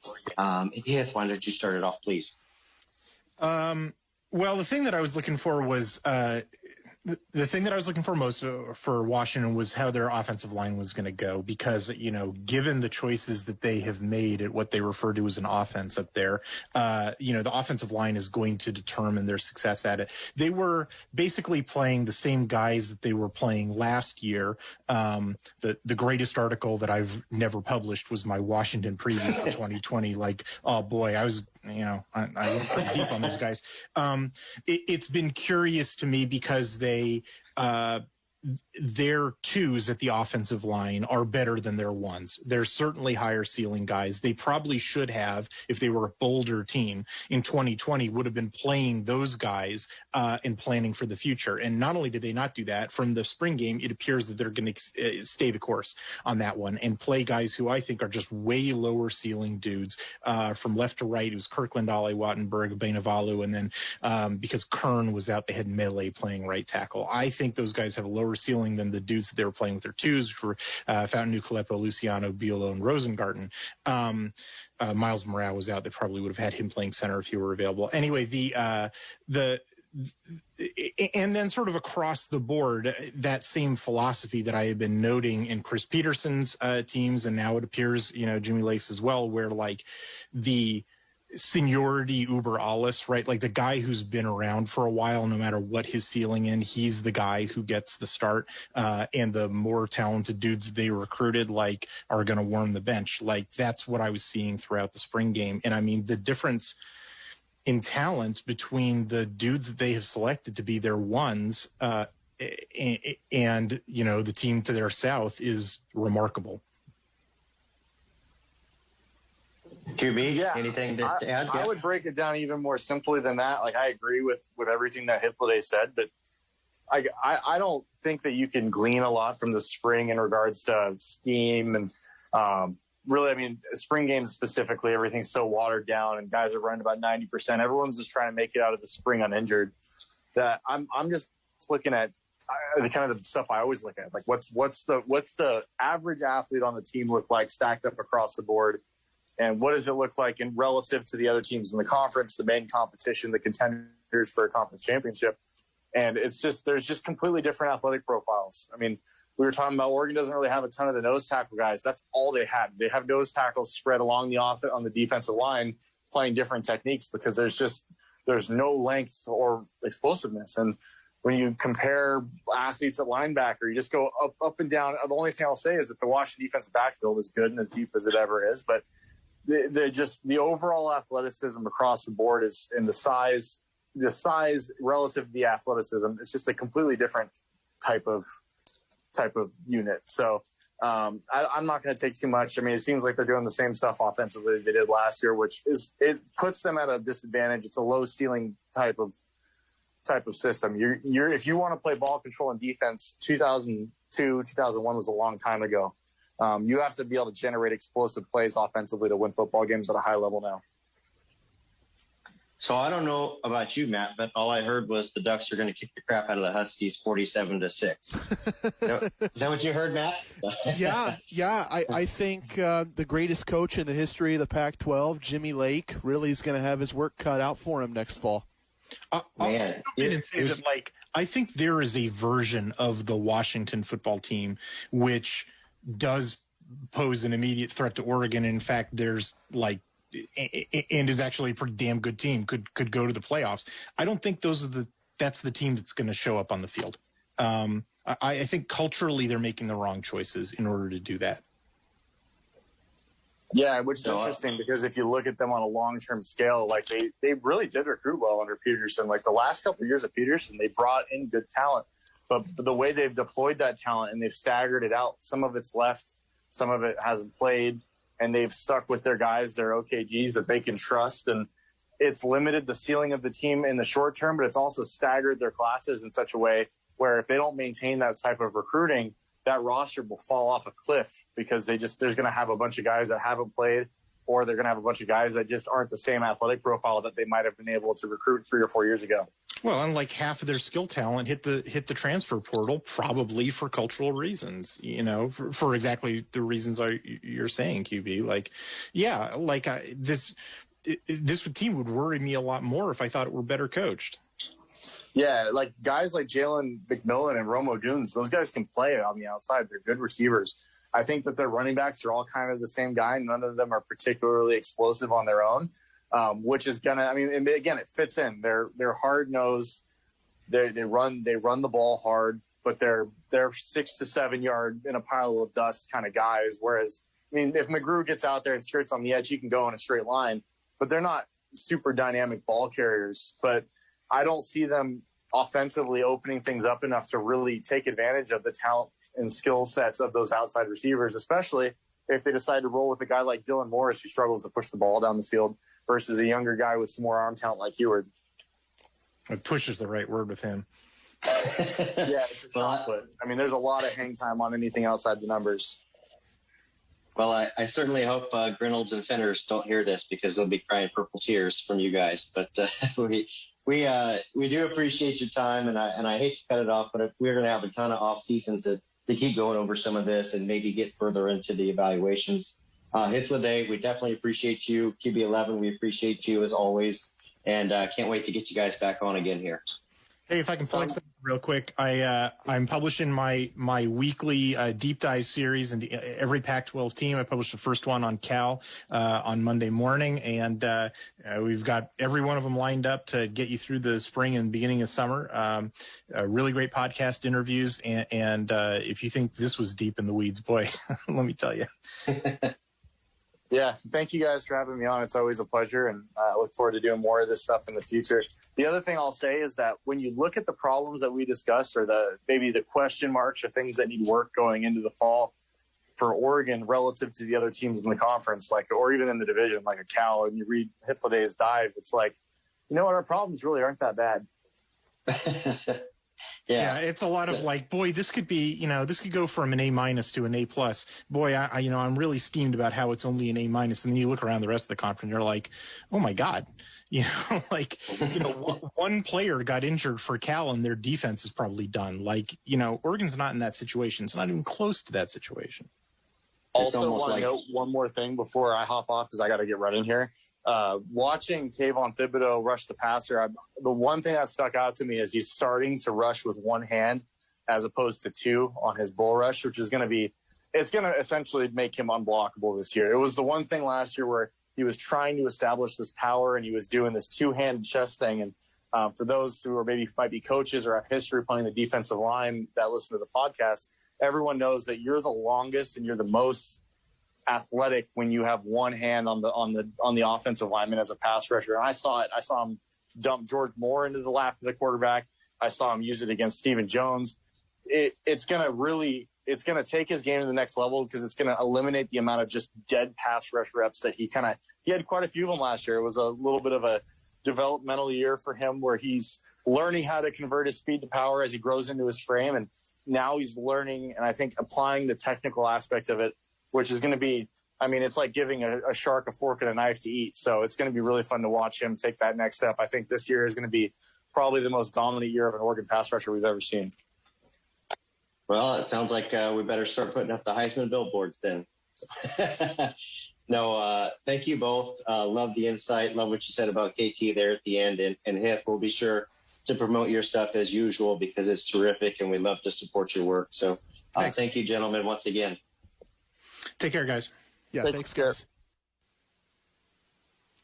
Okay, that was myself alongside Justin Hopkins from ScoopDuck.com and a couple of analysts from the interwebs, as we got a guy who goes by the handle of Hithliday from AddictedToQuack.com, great site covering the Ducks, and another guy that goes by the name QB11. They don't use their real names, but they don't need to because the info is awesome. Duck football, spring game insights. I always enjoy that. And if you liked that interview and you want to hear the full podcast, that's right. We go on for about another 30 minutes. You can listen to the podcast I produce every week with Justin Hopkins from ScoopDuck.com. We call that Scoop Duck in Hi-Fi. Let's wrap the show next. I want to revisit the two big topics tonight. Aaron Rodgers, is he going to play in Green Bay this year? I don't think so. But you never say never, right? There's a chance the Packers can fix this. What do they need to do? I lay it all out next. I've got thoughts on the spring game as well. And then if I have time, I want to revisit the Texans moving on, potentially, from Deshaun Watson. That's coming up next. Southern Oregon Sports Talk, presented by Medford BMW. 96.1, 580, The Game. Hello, Southern Oregon. Joe Tate here, General Manager of Medford BMW. It's hard to believe it's that time of the year here again in Southern Oregon. The temperatures are heating up, graduation is right around the corner, and summer vacations are on the horizon. We want to take your travel plans to the next level. Whether you are planning a camping trip in our beautiful state or a drive across our great country, we have you covered. We sell the ultimate driving machine and so much more. When you sell the ultimate new car, you get the ultimate used cars in trade. Honda, Toyota, Mercedes-Benz, and of course BMW, just to name a few. We also carry a great selection of full-size trucks and SUVs to make those trips in our beautiful outdoors even better, all at remarkably affordable prices. So if you are in the market for new luxury or new to you, Medford BMW is the place. World-class service, remarkably affordable pricing, and absolutely unbeatable deals. Come visit us in person at Driveway 5 off Bremen Drive or shop 24/7 at MedfordBMW.com. Vickers Pond has something you sports lovers want. Whether you're looking for sports memorabilia items like autographed sports cards or one-of-a-kind signed jerseys and pictures, Vickers Pond is your go-to for all things sports. They'll have more for you to deck out your man cave, office, or home as well. Check out their items on their Facebook page. If you or your loved one is a fanatic, look no farther than Pickers Pond, located in White City next to the grocery outlet. As an organ donor, your story doesn't have to end. The good in you can live on. In fact, you could save up to 8 lives with your gifts. Your heart could keep beating. Your kidneys could keep filtering. And your intestines could keep on digesting for others. And that's not all. You can improve the lives of 50 more people as an eye and tissue donor, restoring sight and health. And you're not just helping out the person receiving the transplant. You're touching whole families with your life-saving gift. Register in minutes. Just go to organdonor.gov. You'll be happy you did. And just maybe, someone else will be happy too. Sign up today. Go to organdonor.gov. It saves lives. U.S. Department of Health and Human Services, Health Resources and Services Administration. We love our sports here in the Rogue Valley. And it's our responsibility to keep them great. And we need you to know your role. You can be a player. You can be a coach. You can be a spectator. Or an official. But you only get to be one. Know your role. Parents, release your kid to the game. It's my experience. Don't yell at the refs. They have a hard job. Know your role. Players, Respect your opponents. Love to play, win or lose. Asthma symptoms can attack anywhere, like on a city street. Now, you can get fast relief anywhere with new improved Primatene Mist, the only FDA-approved asthma inhaler available over the counter. So whether you need relief of symptoms at the park or at your kitchen table, Primatene Mist starts working quickly, opening up your airways to restore free breathing. For temporary relief of mild symptoms of intermittent asthma, use Primatene Mist and breathe easy again. Available at CVS, Rite Aid, and Walgreens. Use as directed. Southern Oregon Sports Talk with Matt Bagley. Talking local sports. Weekdays 4 to 6 p.m. on 96.1 580 The Game. I hear from Beaver fans sometimes, hey, Matt, why do you talk about the Ducks so much? Well, Duck football is a big deal. You know what else is a big deal? And you know what I think kind of evens the scales in this conversation? Oregon State baseball. I know tons of Duck fans that will tune in to the Beavs. And if you're a Duck fan that tunes into the Beavs, or you're a Beavs fan that tunes into the Beavs, I'm assuming you are, you're going to want to tune into our radio station this weekend. Friday, Saturday, and Sunday, we got another Pac-12 slate for the Orange and Black boys from Corvallis, Oregon State baseball. A pivotal weekend stretch for them as they haven't been able to just run through the Pac-12 this year. They've had some difficulty. So has everybody. That conference is awesome. I think the Pac-12 right now is the best baseball conference in America. Weekend series against USC, games in Corvallis, Friday, Saturday, and Sunday. And you can hear them all right here on Southern Oregon's Home for the Beavers, 96.1, 580 The Game. Now for the Aaron Rodgers conversation. Will he play in Green Bay in 2021? I'm curious what you think about that. 541-630-4792. Text, call, voicemail. You know the drill. I think that Aaron Rodgers is done. I see him holding out. I see him forcing the Packers' hand. And I see them having to accept whatever is out there and getting a deal done by June because of the contract situation. You can move some money around if you designate a release or designate a renegotiation as post-June 1st. So I think you're going to see the Green Bay Packers move Aaron Rodgers unless they want Aaron Rodgers to hold out for a season or more, and then they're going to have this problem on their hands next year or at the trade deadline or wherever. I think regardless, Aaron Rodgers is gone. But if there's a path for the Packers to salvage the relationship, I think it goes like this.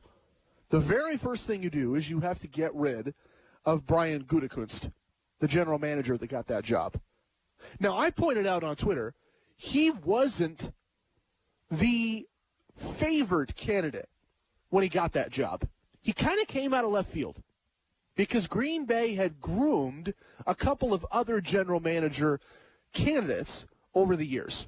They had a director of scouting, Elliot Wolf. They had a former director of pro personnel, Reggie McKenzie, who, of course, became the general manager of my Raiders. But the Raiders let him go, and the timing could have worked out where the Packers gave McKenzie a chance. I think they even interviewed him. You had a couple of guys with ties to that organization that had had success building the Packer team that Aaron Rodgers led to a Super Bowl title a decade ago, and none of those guys were in the running. Talk to them, interview them, but they threw all their chips in with Brian Gutekunst. I feel like the first move is making amends for that. Change your GM, which is what Aaron Rodgers wants. Replace that GM with someone that I think could still do the job.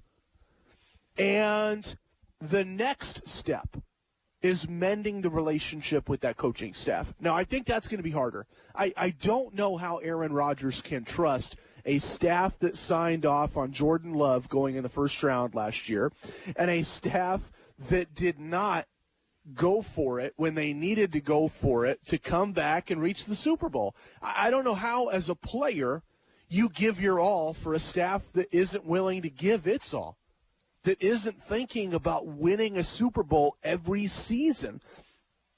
But I think this is where cooler heads need to prevail. And I talked about this same thing with Pete Carroll in Seattle. I think he's done that for Russ.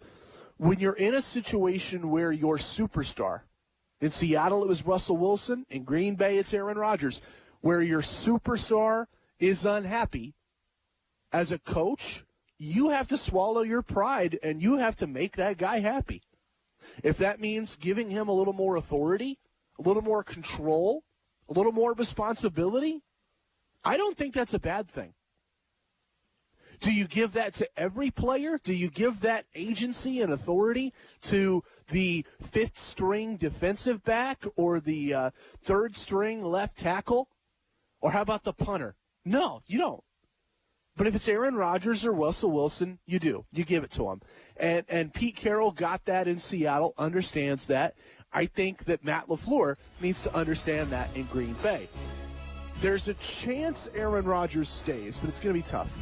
Ultimately, we'll see how it plays out over the next month. Like I said, I expect Rodgers to be a goner.